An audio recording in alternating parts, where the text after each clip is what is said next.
பாக்கியலட்சுமிபுரத்தில் Christmas நலத்திட்ட உதவிகள் வழங்கும் விழா.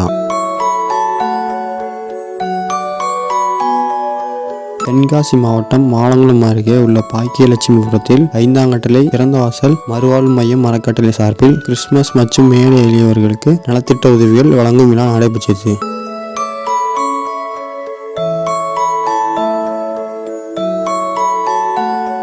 விழாவிற்கு பாளையங்கோட்டை நற்செய்தி ஸ்தாபன தலைமை போதகர் ஆர் யோகன் ராஜா, திமுக முன்னாள் தென்காசி தெற்கு மாவட்ட செயலாளர் சிவபத்மநாதன் ஆகியோர் தலைமை வகித்தனர்.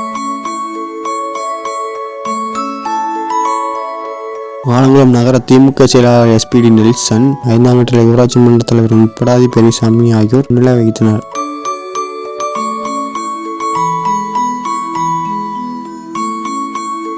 சிறப்பு அழைப்பாளர்களாக மார்த்தாண்டம் பாஸ்டர் ராபர்ட் பால், ஆலங்குளம் வட்டார ஊழிய ஐக்கிய தலைவர் டி தமிழரசு, உப தலைவர் AV சந்தோஷ், ஆலங்குளம் தொழிலதிபர் SK சந்திரன், கரிம்புலுத்து ஜெயராஜ், திமுக ஆலங்குளம் நகர பொருளாளர் S Suthanthirarajan, Priya bikes care, Mahesh உள்ளிட்டோர் கலந்து கொண்டனர். கிறிஸ்துமஸ் சிறப்பு பிரார்த்தனை தொடர்ந்து நலிந்தோருக்கு நலத்திட்ட உதவிகள் வழங்கப்பட்டன.